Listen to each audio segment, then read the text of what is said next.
Bettor Sports Betting is your home for picks, props, and futures for tonight's action.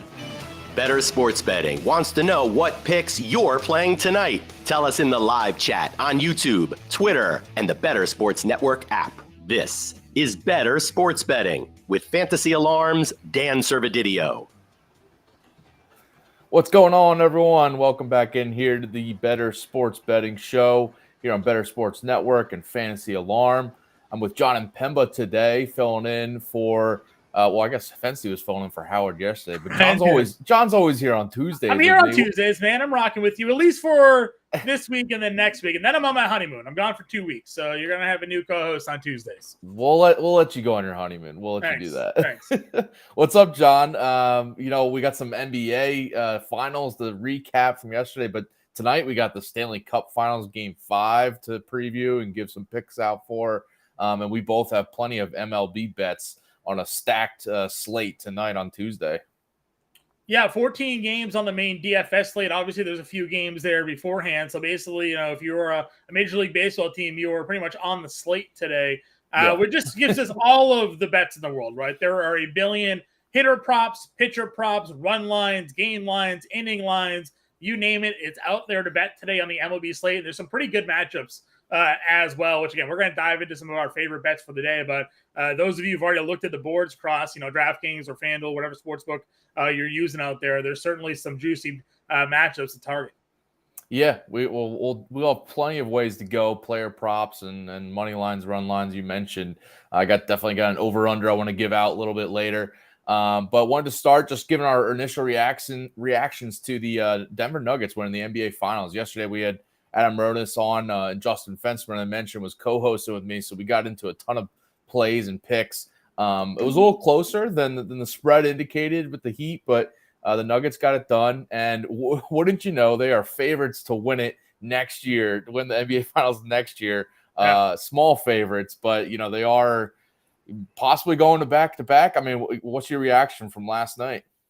Yeah, listen, I was surprised it went 5. Honestly, I thought this was going to be a sweep, but Miami had that ridiculous fourth quarter in game 2 and kind of pulled that one out. And then, it felt like Denver really had it in control. Sure, Miami had the lead going into halftime last night. Second half dominance really there by Denver, kind of closed out the show. But they're the better team. Hats off to Miami for what they did this postseason. They knocked off Milwaukee. They beat the Knicks. They beat the Celtics. And then they nearly – they competed. They stole a game in Denver against the Nuggets here, but no, that was an 8 seed. That was a team that wasn't supposed to be there. They were down Tyler Hero, their second leading scorer for everything, pretty much the entire playoffs. The majority came back last night. Obviously, wasn't a guy that was able to contribute at all. He was active but didn't play in that game. So what was the real need there for him? So it was just hats off to Miami. Denver was the better team. Jokic probably going to, again, be a MVP contender next season like he had been the prior season. So, no, it makes sense for them to be the favorite going into next year. I was surprised to see my Celtics as the second best odds to win the NBA Finals next year because, they're making a whole bunch of coaching changes right now. They brought in Sam Cassell. They just got the Bucks assistant coach. They're trying to surround Joe Mazzulla with more experienced bench staff here. So that one was a little surprising to see Boston there with the second best odds. Yeah, and it's interesting. We have the Celtics there at plus 550 as you saw the odds flash up there. The Nuggets are the favorites, plus 475. Not heavy favorites, obviously, but they are the top picks right now, I guess. And then, the Bucks and the Suns are the next two teams. Also, two teams going through some coaching changes. And if you just look at, like, on DraftKings, the next kind of chunk is the Lakers at plus 1,200, the Warriors at plus 1,200, the Sixers at plus 1,300, and the Mavs at plus 1,600. So, I feel like every year it's like, whoever wins the title, I think it was last year with the Warriors, like you just looked ahead to next year's odds and they're immediately, the favorite or the top 2 or 3. So, but this Nuggets team could honestly do it. I mean, Jokic and Murray are a legit, elite duo in the NBA right now. Yeah. So, and they got and they made a weird trade. The Nuggets and Thunder made a trade last week where the Nuggets acquired the Thunder's 2024 first round pick. So I mean, if things don't go well for OKC next year, when they get Chet Holmgren and they got their early pick and SGA and all that crew, if they're a bottom bottom basement team, though they shouldn't be. They're nearly a playoff team this year. But if something goes south in OKC, 2024, Denver is going to have an early first round pick to build on with the team that they have now and they're on the core. So they're not necessarily out of the picture yet. They could be adding some top talent to their rosters there as well. Wow, interesting. Yeah, and 2 years from now, we'll see who's going to be the top picks and if the Thunder, have a pick that lands in there. Crazy. Go take Bronny, Could go get Bronny in 2024. And then you draft Bronny, and then you immediately get LeBron, right? So right, exactly, yeah. It's basically a package deal. By the way, I don't want to spend too much time on it, but the whole Bronny thing, that is going to be a huge topic of like when he's draft eligible next year, where he's going to get drafted, where is it appropriate for him to get drafted? Because I'm a huge college basketball guy. I know he won't be a top 10 player in college basketball next year. So it's going to be weird. It's going to be interesting because if LeBron James holds true to where he wants to play with Bronny, then you're almost drafting him to get LeBron. Yeah. You're not really drafting Bronny. If you're the number 1 overall pick and there's a guarantee that LeBron James comes to your franchise, you take Bronny James, right? You'll be a contender at least for a year, but all the money that LeBron James will now bring to your organization just by having him there, the primetime games, the media coverage, the sponsorships, that in itself is worth the number 1 overall pick. Yeah. So. Or if you have, a situation where it's like this year where it's all right, am I going to draft Bronny over Victor Wembanyama? No, I'm not. So, would I trade that pick for someone desperate enough to move up, or, what happens at 2, 3, 4, 5? So, a whole discussion for another time. And we'll definitely dive into it in a few minutes here. We will bring on Andrew Dewhirst to talk about tonight's Stanley Cup Finals Game 5 between the Golden Knights and the Panthers. Chance for the Golden Knights to join the Nuggets as a title team this year. So we'll get his picks and some plays for tonight's game. And then obviously, we'll have the NHL DFS playbook up on the website. If you've been playing some DFS lineups throughout the Stanley Cup playoffs, definitely get in on that. And if you haven't already, go get the award-winning DFS playbooks, DFS tools with the All-Pro package. Use promo code ALARM50 for 50% off the first 6 months. You can get that PGA DFS playbook this week for the U.S. Open, which will be huge, coming out from Drew Phelps tomorrow. Tonight you get the NHL DFS playbook, the MLB DFS for tonight's slate, the value plays, the playbook, as we do for every game, every slate. So definitely getting on that. And also on the site with the All-Pro package, you get the Best Bets article, which Howard Bender is killing every day. He's killing it even though he's a little bit off today, but he's still putting it in his articles.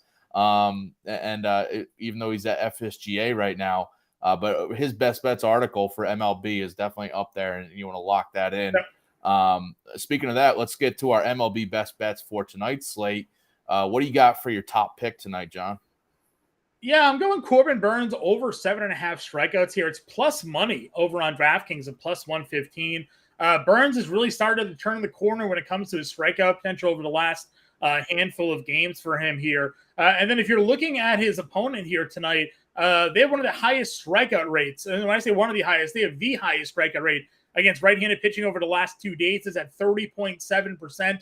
And on the season, it's at a 27% strikeout rate in the Twins. Now, I know we just saw the Twins go up against Kevin Gausman, gave him some trouble. A lot of people kind of got burned on the Gausman strikeout total the other day going up against Minnesota here. But I'm willing to run it back on this one. It's just been too big of a sample size all season long. Minnesota swinging and missing against right-handed pitching. And the fact that Burns is really on a heater right now and you're getting plus odds, I'll give that one a shot tonight on an elite strikeout pitcher. Yeah, I looked at him as well. Yesterday I did Paxton over 7.5 strikeouts.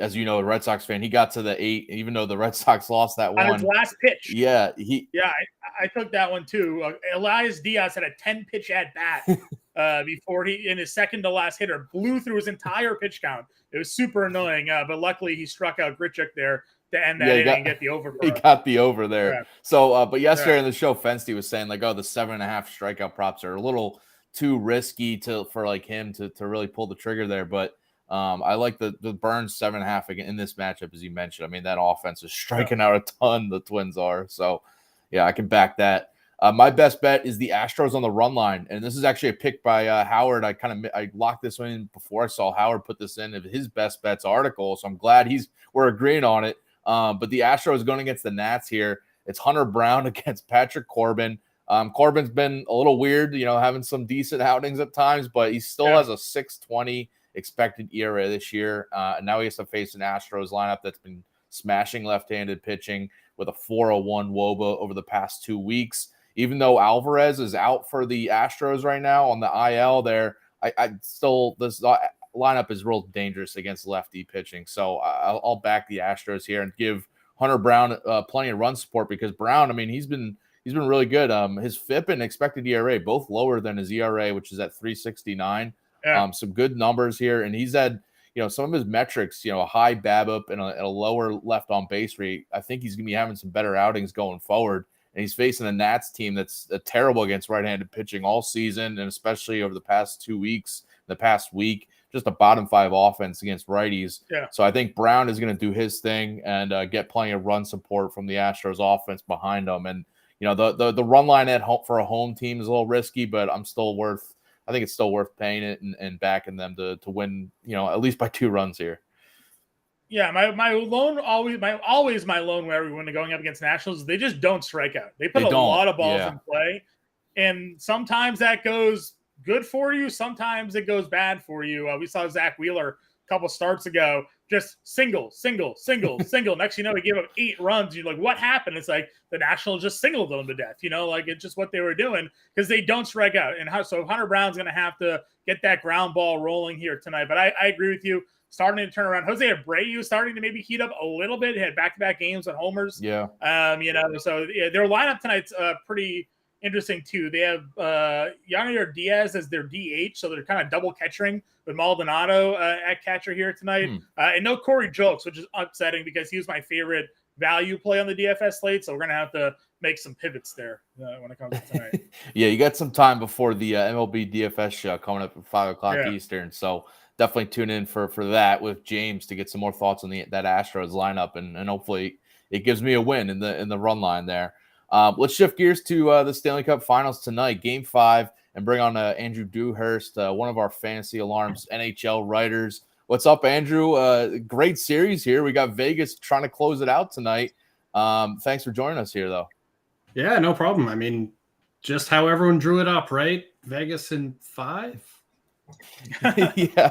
Listen, Florida blew through, obviously their playoff opponents this year, kind of riding in a hot streak, much like the basketball team did, right? Much like the Miami Heat did there. But they ran into just, a juggernaut team, it feels like, the way that they've been playing. Vegas has been playing lately. At home, is there going to be a crazier night in Las Vegas than with the home team winning the Stanley Cup? In Vegas, probably. It's Vegas. I don't even know how you would even start to gauge what the craziest night in Vegas would look like when you think about that historically. But you expect it. Maybe because it's a Tuesday, it won't be as wild. If it was a Saturday or Friday, maybe a little crazy. Right. Yeah. I expect it'll be a crazy night. I do expect Vegas is going to close it out. They really handled Florida well at home. And I think they're motivated. Like, one thing that there's certainly something to be said about playing quote unquote playoff hockey, which in a lot of ways is playing a little bit dirty. It keeps the other team engaged, right? Like, that's kind of what Florida's done in this series, is they've really kept Vegas. Like, they're going to want this, especially tonight. First title ever in Vegas, right? For a professional team. Yeah. Other than UNLV, I don't know if there's ever been any other titles there, but maybe soon a baseball, once the Las Vegas A's get there. I think after. Well, the Aces won last year, though. WNBA. Oh, there we go. Okay. So the second one. My apologies for ignorance on that topic there, but yeah, it should be exciting. It's a good hockey team. There's good stories on it. Like, this is a team that's only not that far away from expansion. and this is their second time to the Stanley Cup Finals. Still a pretty, like, Jack Eichel's a superstar. Sure, I'll agree to that. But you look up and down that lineup, and it's not household names. It's not. I mean, they've got payroll, but much of that is like getting rid of money as much as it was like players on their roster. So yeah, it should be interesting. What do you make of Aiden Hill tonight? He's got a save prop of 28.5. Think he hits the over or under on that? I'll take over. I think Florida's going to go down swinging. I mean, I looked at just the basic numbers that DraftKings has up. I mean, I would, if I was betting on it, I would probably want the Vegas by 2 goals or 1.5, over 1.5 as the win margin. Over 6 is interesting. I could see that as an outcome, but I mean, I don't think there's, unless you're going to bet on Florida, I don't think there's any value in just betting Vegas to win this game straight up on the money line. Yeah, the money line's a minus 190 for Vegas. That's a pretty penny you have to pay to even get just to count on them to win there. But the puck line minus 1.5 is a plus 145 on DraftKings. I mean, that's pretty tasty if you do think that Vegas closes it out and maybe they get an empty net goal if they're only up by 1 late. I mean, so would you rather back that at plus money than even laying anything on Vegas in the money line? Yeah, every day. I mean, the plus 1.5 is always very tempting because there are so many empty net goals. I mean, but that said, it'll break your heart as much as it'll make you happy. Sure will. Yep. So you'll sit there. I mean, there's nothing worse than betting on a game and being like, all right, that's empty. I just need that empty net goal. Oh, you just missed. So for Florida tonight, the main storyline is Matthew Tkachuk possibly being out, right? I mean, do you expect him to play? Because we don't know what this injury is. It's kind of an undisclosed injury, and he played minimally in the third period of the last game. Do you see him playing tonight? Do you think this is like a huge absence if he's limited at all? I can't see a world where he doesn't play. I mean, he's literally the heart and soul of this team. Yeah. I mean, if he doesn't play, I don't think this game is even close. Yeah, the line. I bet the line moves if he is officially ruled. Oh yeah, so, absolutely. Like, what's your thoughts on goal scoring here? If you had to pick a goal scorer for Las Vegas, we think Eichel, and that's one plus 125 is at any time, plus 950 for the first goal. I don't know if I'd put it on Eichel. I feel like Marchessault continues to be the safest bet for a goal scorer. I think Chandler Stevenson has been consistent. And I would wonder if they were going to get that empty net goal at the end, I would be betting on it being Mark Stone. Yeah. Give it to the captain, let him have it. Like, this is a guy that's been through literally if you just looked at the surgeries this team has had, Eichel with the broken neck, Mark Stone had a broken back, and these guys are going to win the Stanley Cup. Hopefully, they might have to bring wheelchairs out just to hoist the cup around the ice. Plus 1,300 for Mark Stone to be the last goal scorer of the game. That's interesting if you think he might get that empty netter. Yeah, he's definitely a guy they're going to have on the ice at the end of the game. I have no doubt in that. So, especially if it's one goal. Right. If that's how I could definitely see that being part of this. If you were to write a theoretical script, that would be like, they will try to get him that goal. Who do you think $5 on that? Who do you think wins the opening face-off tonight? We got a minus 110 on Vegas and Florida. It's like the coin flip. What do we think? Who's winning the opening face-off? I think Vegas wins the opening. Well, no, I think Florida wins the opening face-off. Florida will win the. All right, good. It's good. We're just trying to rattle off some player props here for the folks tuning in. No better way than cashing one right away. Who wins the opening face-off? Yeah, it is like the coin flip in the Super Bowl, exactly. Right? You win right away. You reinvest or you reload. It's one of the two. On the other side, John was asking about Aiden Hill's saves props. What about Bobrovsky's saves props? That's at 28.5. Do you see Vegas not, like, especially if it's the third period and they're up maybe a goal or two, not shooting a ton, and maybe that saves props a little lower? Yeah, I think so. I would probably be more willing to take the under 28.5 because I think they're going to want to control the puck more, especially if you're winning. There's no need to just put the puck on net. So yeah, I think they're going to hold. Like, if there was a puck possession number we could bet on, that's the one I'd be looking for Vegas in this. I don't think that's a prop we can bet on, though. I was going to say, is there a time of possession prop? That's a good question. We can try to see what we got. We got a race to goal. If not, I mean, I'll race to get the trademark on it. Yeah, I don't see a time of possession. That's unfortunate because I would have gone ahead and seen what we could have gone there. Yeah. The total at 6. I forget what you said. You mentioned whether you're leaning over or under on that. I would lean the over on it. 6 isn't all that high. And we saw Vegas blow by that in the 2 games at home. This should be a close game. Like, I don't see this being a 7-2 debacle. Although, I mean, again, if Tkachuk doesn't play, I don't think that's out of the realm of possibility for this to be not close at all. But I could see this. I could see a 5-3 type game. 4-3, and somewhere in that space. I mean, Vegas has done a fantastic job defensively, and that's really what's been the difference in this series is their ability to keep Florida away from the middle of the offensive zone. But I mean, again, we're not exactly. I mean, well, Bobrovsky, all the credit to him for how he's played in this playoffs up to the finals and in his career, but at this point, it's not like we've got 2 thoroughbreds in goal at this point. Right. Yeah. Last one before we let you go. You mentioned Tkachuk. He's going to try to play. He's going to try to get out there. His anytime goal scorer odds at plus 120. Do you think is a situation where he's going to be firing a lot, or is he going to try to maybe set up his teammates there?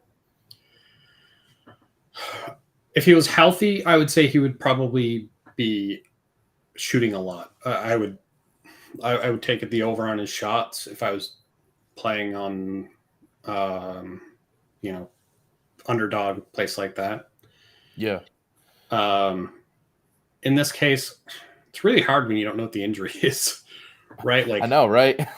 Like, is he injured? What's the injury? How injured is he?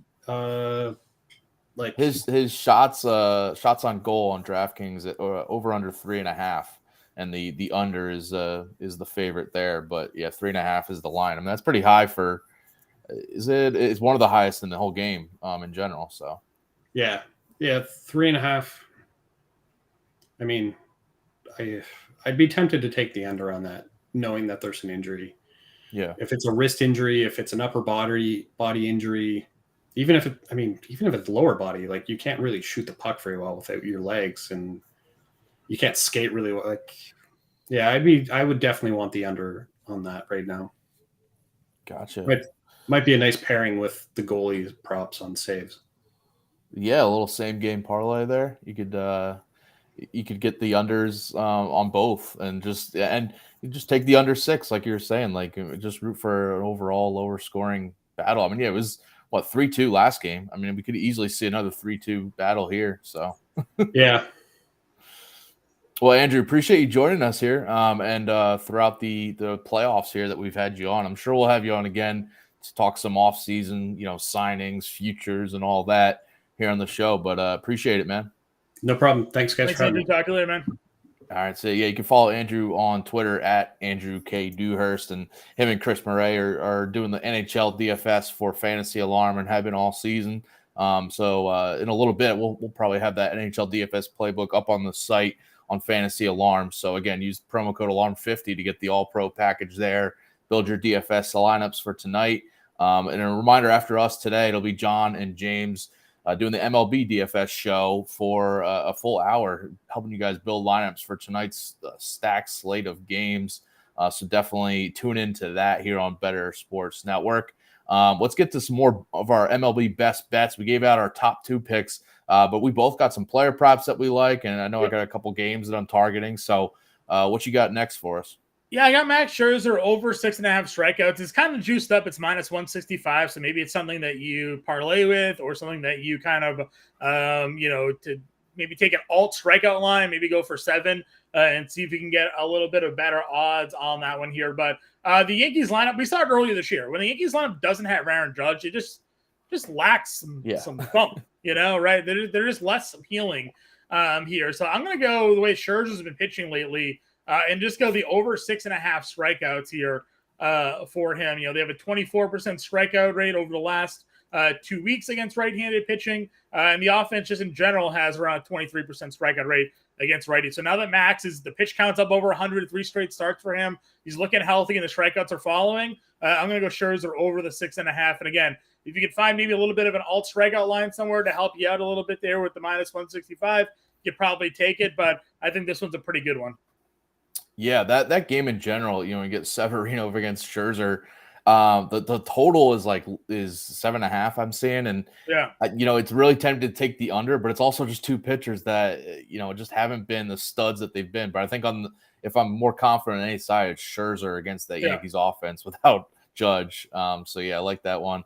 I'm going to go with the Reds team total over 4.5. I got it minus 130 on DraftKings. This is a play kind of lockstep with a pick I gave out on the underdog plays up on Fantasy Alarm of focus on Jordan Lyles prop there. So go check that out. But this was a team total. I'm just rooting on the Reds here.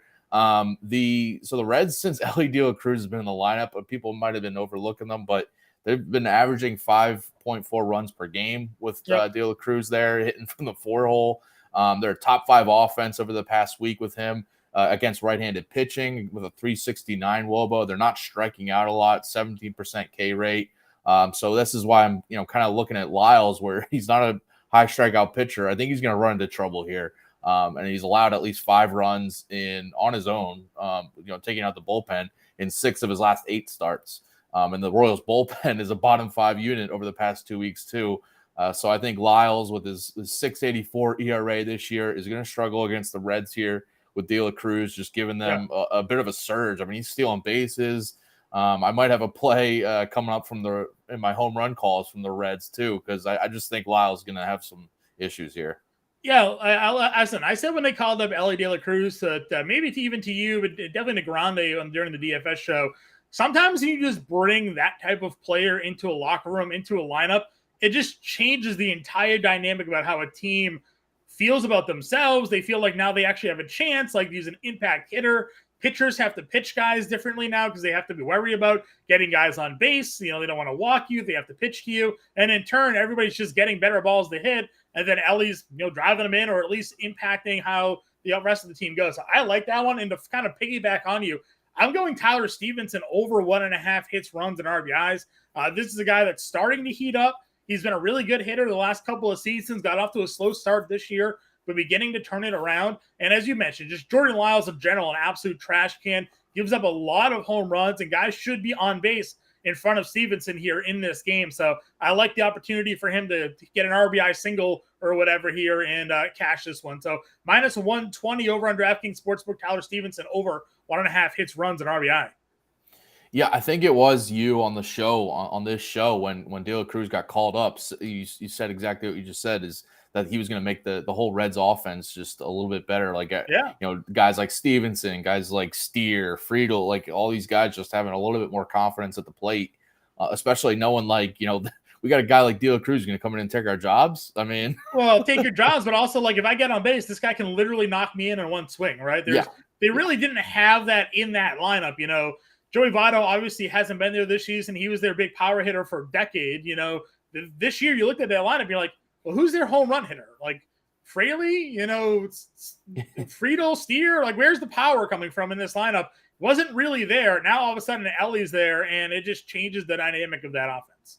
Yeah, and with Stevenson, I'm looking at the Reds lineup. He's hitting 6th, and De La Cruz is hitting 4th. So yeah, De La Cruz is getting on. He's stealing bags. He's going to get in scoring position right there for Stevenson to knock him in possibly. So you can get over that in one at bat if he gets an RBI single or something. That's what I'm looking for. Give me that second inning, first inning RBI knock. We'll be good to go.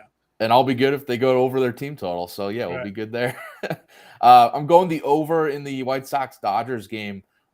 Lance Lynn has been just terrible this year. I mean, I wonder how much longer he's going to be in this rotation for the Sox. I mean, maybe they just keep rolling him out there because they don't care, but he's been terrible. 6.72 ERA.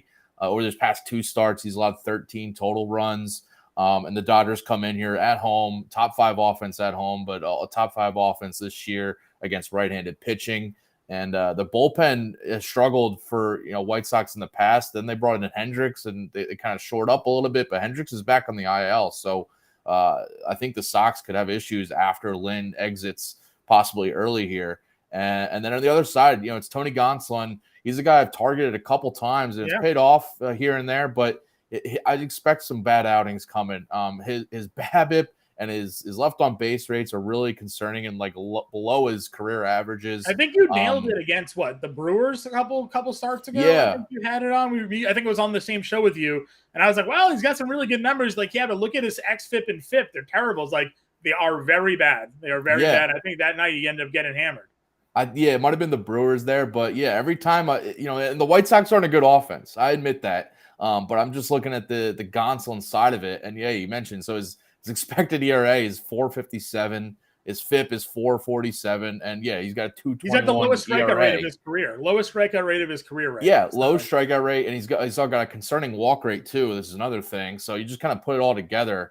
The White Sox offense is the one thing that has me a little concerned, but I think they're going to add just enough runs here, and then I like the Dodgers side of it against Lynn here. So over 8.5 there, -120 on DraftKings. I'm going to go with another hits, runs, and RBIs play here. We're going to go with Chas McCormick going up against Patrick Corbin. This is just another guy in the Astros lineup that just bangs around left-handed pitching here on the season. A .555 slugging percentage or an .866 OPS against Southpaws. He's got 2 career at-bats against Patrick Corbin. He did take him yard in one of those 2 at-bats. So we're going to go Chas McCormick here over the 1.5 hits, runs, and RBIs. I wish he had a little bit better of a lineup position tonight. They are hitting them down towards the bottom there. So that was a little, sometimes they hit him like 6. Sometimes they kind of move him around.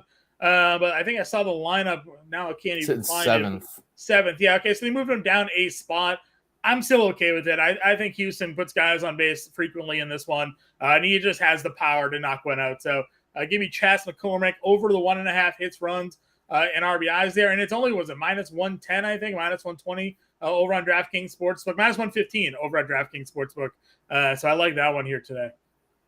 Yeah, nice. And that'll be helping my run line for the Astros. So I'll take it too. I'm going with 2 Phillies props here. Facing Zach Davies on the mound and has struggled against lefties this season. 309 batting average and a high OPS to lefty hitters this season, and just really different splits than he is against righties. So I'm looking at these Phillies lefties, and the first one is Bryce Harper over 1.5 total bases at -110 on DraftKings. He's smashing right-handed pitching this year with a 373 batting average and a 1068 OPS. He's been over 1.5 total bases in 6 of his last 9 games. So I think he gets on track here. And, the Phillies are offense has been up and down, but against lefties, they have some really lefty matchers. And Harper's one of them. And the other guy flying a little under the radar, Cody Clemens. And shout out to the MLB DFS value plays article. Vreeland had it today. Go check that out. But Clemens is in as a possible value play tonight. And I like his hits prop over, just getting a hit over half a hit there at -145 on DraftKings. It's a little pricey, but he's hitting 276 against right-handed pitching this season. He should be in the lineup tonight with the righty on. He's kind of a platoon guy. They take him out against lefties. Over his past 7 games, he's hitting 348, hitting 292 in the last 15 games.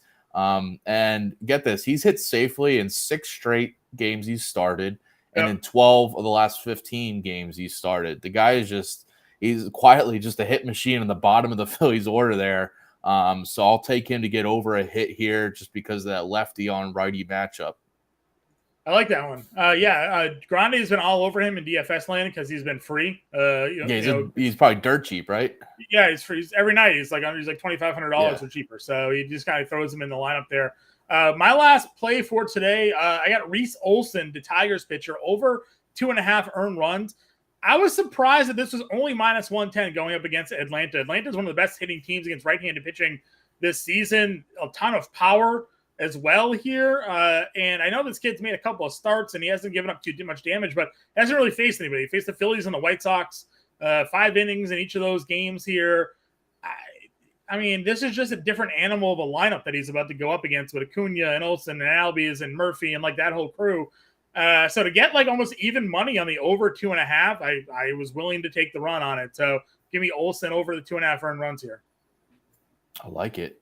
The Olsen, I feel like you always come in with these under the radar value player props that like I didn't even think about or consider. It just didn't make any sense. Like again, I'm just gonna read it off real quick here. On the year, Atlanta is 3rd in ISO. They are 7th in WOBA. They are a top 10 batting average team. OPS, they sit 7th as well. They don't strike out a ton. And they have a rookie kid going up against them. And what's going to be his first real test, I think. And then over the last 2 weeks, they've been even better. An 850 OPS leads the league. 365 WOBA leads the league. 189 ISO's 4th. Like 299 batting average is 2nd. They only have a 19% strikeout rate. So they're throwing this kid out here against a juggernaut offense right now against righties. I don't know, 2.5 on even money. I'll take it. I say even money minus 110s, but as even money as you're going to get on an over under for a run line. So give it to him. Yeah, I'll take it too. No Esteury Ruiz stolen base or Jake McCarthy stolen bases today. Listen, I think you can always play the Jake McCarthy stolen base, but he's obviously tapered off a little bit of late. But the other day it's like plus 370 for a steal, and I was like, that 3-1 on a guy like that. The one that disappointed me yesterday was Darius Blanco. Was that a Darian Blanco? The Royals called up a designated Jackie Bradley Jr. They called up Blanco. It's a $2,000 guy on DFS. He sold 47 bags in 49 games at AAA this year. Absolute burner. First inning, gets a hit, gets thrown out ceiling second. So that was a little tilter for me there. But he's got a lefty on the mound. I don't know if he'll steal tonight. I don't know if when that lineup comes out, they'll probably give a stolen base prop for him. But that one was kind of interesting. Like 47 stolen bags in 49 games at AAA this year. Just a classic Royals player. We talked about Jared Dyson, that guy, a couple years ago during their World Series run. He didn't even have to start games. You could just put him in your lineup. He'd pinch run at some point, steal second, third, score a run, and he'd have like 10 fantasy points without even getting an at bat. So the dude's an absolute burner to this Blanco kid. So if he's in the lineup again and they add a stolen base prop, just give it a peek and see what it's at. Yeah, I'm looking right now. I don't see one. Plus 285 on DraftKings right now to get a stolen base. They added one. It wasn't earlier when I looked at it. I'd be willing to give it a go. Again, a lefty's on the mound, so they'll have to. Maybe that doesn't even matter anymore with the 2 pickoff move. But if he does come out and he gets on base tonight, he's gonna be looking to run. Yeah. He's probably upset he got thrown out his first stolen base attempt at the major league level. He's gonna give it another go. So. Yeah. On that note, let's go to our home run calls because this guy is also a stolen base threat like nightly right now is Ellie De La Cruz. You can look at his stolen base prop because I think he's stolen bag in 3 or 4 straight games and has a bunch right now. But I'm going with his home run prop tonight. I mentioned I like the Reds team total against Jordan Lyles, and I think Ellie can go deep here, plus 560 on FanDuel. Ellie De La Cruz is hitting 368 against right-handed pitching this season. Small sample size, but he's on fire right now, hitting about 300 overall in his 7 games in the Reds lineup. I mentioned he's just brought in that spark for the Reds. He's got 1 homer already since coming up. I think he can go deep here again. Lyles has a lot of 18 homers over his 13 starts this year. So I see someone from the Reds going deep. I like the juice here on Ellie De La Cruz to go deep. Yeah, I'm with you with another kind of long shot here. I mentioned Chas McCormick as the 1-hit run and RBI prop. Well, I think he does it on 1 swing. I got him as my home run play, plus 500 tonight. 364 WOBA against left-handed pitching. 296 ISO against left-handed pitching. We mentioned the 556 slug. It's just pure power with him against southpaws. He's got Patrick Corbin, who's already home run off of 1 of 2 at-bats. He homered off of him. So we're going to go Chas McCormick there, giving a little 5-1 homer prop today. Yeah, Patrick Corbin can definitely give up some homers. We know that. And yeah, doubling down on the home run and the hits, runs, RBIs. I like that. Cash 2 bets in one swing, baby. Let's do it. Yeah, throw in the total bases prop too. Why don't you? I mean, why not? Might as well, right? Just get all the action you can there on the Chas McCormick place. That's what I was thinking about doing with Ellie Cruz. Just throwing out his stolen base prop, throwing out his total bases, his hits, runs, RBIs. Yeah, I mean. If you did it last night for JT Real Muto, you had a day. So yeah, he hit for the cycle last night. And De La Cruz, interesting. He went 0 for 5, I think, last night. So he's got a rebound tonight. I'm banking on that. 100%. Well, coming up in about 20 minutes here, catch John and James Grande on the MLB DFS live show here on Bettor Sports Network until 6 p.m. Eastern. You can build your DFS lineups. And if you haven't already, go check out the All-Pro package. Use promo code ALARM50 for 50% off your first 6 months over at fantasyalarm.com. You can get the DFS playbook for tonight, the PGA DFS playbook this week, NHL DFS playbook for tonight as well. So get all that in. John, awesome having you back here on the show, and good luck on your next show coming up. Thanks, man. Tune in. MLB DFS Playbook Pro coming up. See you guys.